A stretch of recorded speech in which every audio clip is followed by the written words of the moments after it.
Now I'm honoured, delighted to host an interview with Princess Angelika Jaroslawska Sapieha. Princess Angelika is a philanthropist, an entrepreneur, a humanitarian, and I'm pleased to say a friend. She is also an international peace ambassador, a prominent activist against the use of landmines. Welcome, Princess Angelika, to Peacekeepers Live. We're so honoured to have you with us here today. Thank you so much for the invitation. It's such an honor to be with you on this special day for both of us, because Peacekeepers Day was a great inspiration for your work, for mine work. It's a special day, and to be here at the Peacekeepers show, Peacekeepers Live, is a special experience for me. Thank you. Fantastic. Well, thank you. Thank you so much. Could you briefly tell us about your life, your career, your journey to where you are today? Thank you for these beautiful words at the start. So first of all, I'm International Peace Ambassador. That's the most important for me. I'm initiator of One Mine, One Life campaign, philanthropist, humanitarian, patron of several demining organizations, and that was my greatest inspiration, the work as a peace ambassador. I was so privileged and lucky enough to study at the secondary school and then high school under the patronage of United Nations. So since my young age I learned about United Nations, and it was a great inspiration for me. I strongly believe that the peace education should start at a young age. That is why I initiated the international contest, Children Painting Peace on Earth. As you know, at the United Nations, during the CSW Forum, assisting the Commission on the Status of Women, there was an exhibition of these beautiful paintings from children from all over the world. Of course, it was assisted by the peace education lessons. So peace should start when we are young, and we should start with the children. Fantastic, thank you. Completely agree, absolutely right. So what drives you to do so much for peacekeeping? Tell us about that passion that really drives you to do the work that you do. I think I have a very strong sense of duty, but also passion, as you said. It's a passion, definitely. And also a strong belief that we as a human being can make a change, each of us individual, but also we can inspire others to make a change. That is also what I strongly believe in. And for us as a philanthropists, humanitarians, the most beautiful thing on earth is to see that other people are inspired by our work and they do the same. And it's very hard to say how many people we can inspire on our path, but if they will make even a small change, if they will change someone's world, their life, their microcosm, it's a great difference. And that is the greatest reward for me. I received a special title, Peace Ambassador, from the Ukrainian former United Nations peacekeepers. And that was a great honor, a privilege, and a moment which was a tipping point, because it also enabled me, and I was privileged enough to travel to the places around the world which are sometimes risky under the conflicts and wars, and to help people there, and also to be the voice of those who don't have any. And also great inspiration for my work was this beautiful distinctions which I received, a commemorative Medal of Peace from the former United Nations Peacekeepers meeting in Commit, usually given for the peacekeepers of United Nations. And I received this special distinction for my humanitarian work as an individual, but someone who strongly believes that we can make a change. And I work with many beautiful organizations around the globe, and I'm glad and privileged to be also with you in your joint effort, because that's how we can make a change, creating bigger and bigger community around us. Fantastic, thank you. How do you make sense of the behavior of human beings as we're seeing the destruction of each other and our planet? I mean, we talk intellectually about everything being different, but do you think humans are actually capable of doing it, of walking the talk? Absolutely, and we all should believe that we can make this change, because this change is needed and it's necessary and must be done. We as a human beings were able to travel to the space, to the moon.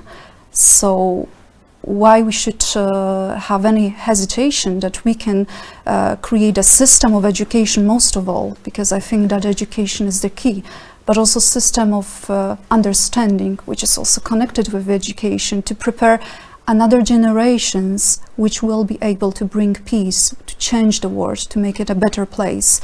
We need to be an example for a young generation, of course, but we also need to do everything in our power to create a system of education for the new generations which will support this process.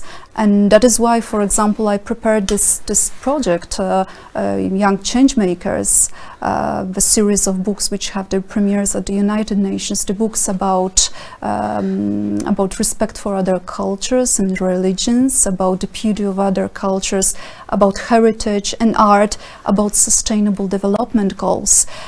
These books will be released in many places around the world. I will travel with these books to the poorest families which I visit. And here I would also like to mention that I try to inspire others by sharing the information on social media, on my website, as you know, but most of the places which I visit are the one which I can't show on the social media, like, for example, hospices without any windows, without furnitures, without medicines, where I visit women with the children under the mosquito nets, laying on the beds without any power. And I support such a places, and I encourage other people to see these places, to visit my website and to see where they can directly support these organizations or places. As you know, I support schools in Africa, Asia, in Europe as well. Some of the schools, for example, in India, are under the viaducts.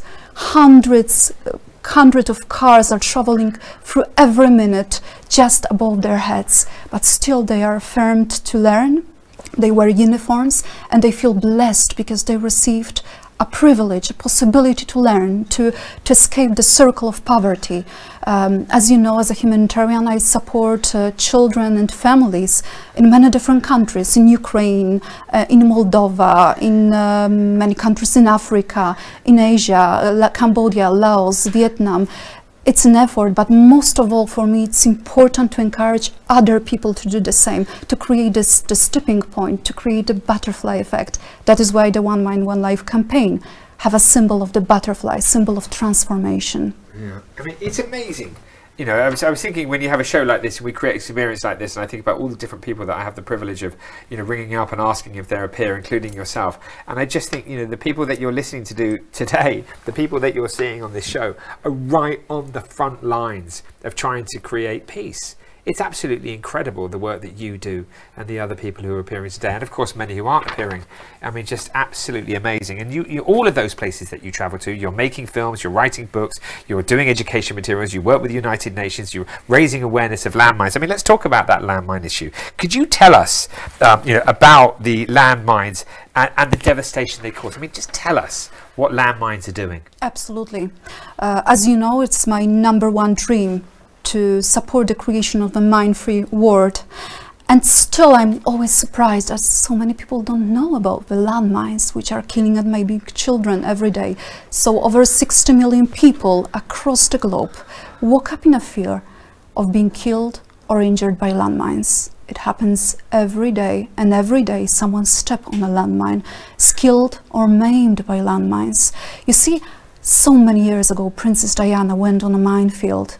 And still there are landmines today, those who lay under the ground for decades, and also newly planted landmines. I will tell you about this today. I was on active minefields just to raise awareness and show to the world that there are still landmines killing and maiming children, which deprive them of a normal life. Sometimes these children are absolutely excluded from a normal life.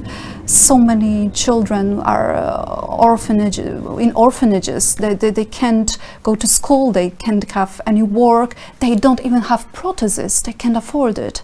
So it's just happening today.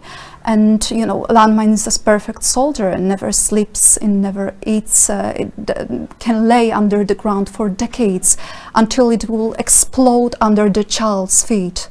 So this is a terrible death toll, and I mentioned to you a newly planted landmines. So in Ukraine there are newly planted landmines. Ukraine became the largest minefield in the world, and these newly planted landmines by Russian troops, they are looking like a butterfly. There are many different landmines, of course, but the one which I want to mention to you looks like a butterfly, like a child plastic toys. There are many colors, so sometimes they are called parrots landmines. They are destined and designed to attract the children's eyes, and if the children will pick this very light mine, can play with this mine, and then it will suddenly explode. What will happen next, you can imagine. It's just destined to maim.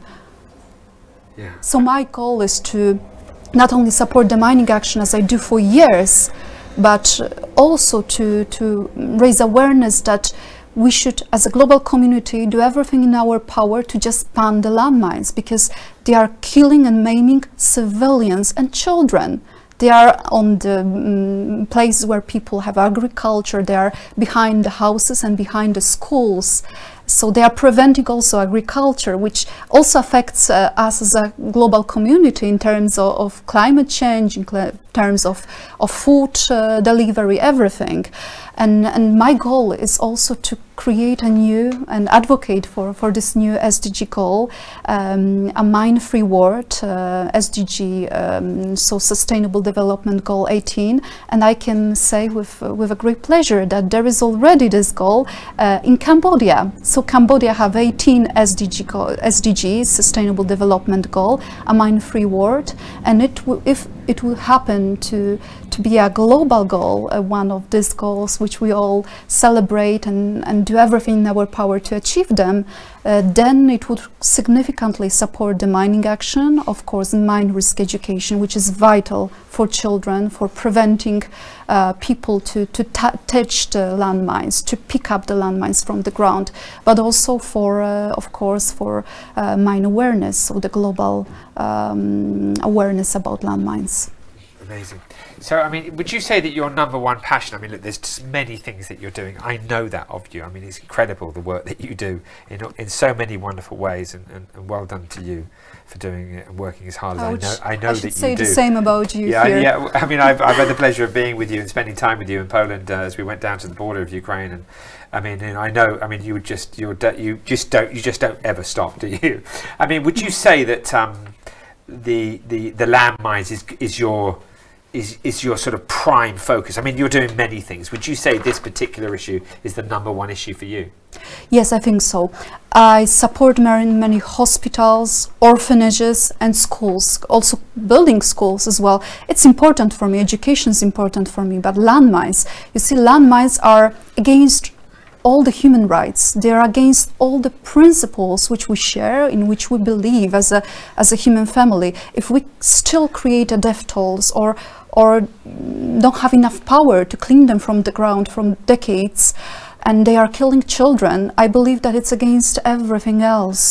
So being safe, being secure is a human right, and everyone can be a victim of the landmine. So it also takes international support to clear the world from landmines. So, for example, if in Cambodia there are landmines, without the international support, as you know, I'm patron of several demining organizations there, without this international support, without this creation of the snowball effect, Cambodia would be not able to clean the country from landmines, because it takes a lot of work. You know, landmines is quite cheap, but to clean the landmines, it costs much more, and it's always putting in a risk someone's life, because those who are clearing the landmines are risking their life every day. So many peacekeepers, we speak about United Nations peacekeepers, so many people devoted their life to clear Cambodia from landmines, to clear the world from landmines, to go on the humanitarian issues. I was so deeply honored to receive also special distinctions from UN TAC, from these missions at Cambodia, United Nations missions. So Cambodia is just an example. There are many countries around the world that are still landmines. So I think that it's very vital to think about this as one of the main conditions if we want to achieve a peace. Fantastic. We've got a few seconds left, but before we go, we must, I mean, if people want to help in relation to what you're doing with landmines, or indeed any of your work, how can they? Please visit my website or One Mine, One Life website to learn about the organizations which I support, and please support them as well. That is my greatest desire, but also to learn about places which needs our urgent support in terms of humanitarian assistance, not only landmines, but also education and school. I will publish soon more about especially India and Asia. Thank you so much, and the very best of luck with the incredible work that you do. It's wonderful to see you here today. Thank you so much. Yeah, good luck, okay? Good luck, on blessings. your journey. Thank you. All right, take care. Thank you, Princess Angelika, for joining us today. As I just said, your dedication to peace and inspiring words means so much. We wish you luck with your incredible work.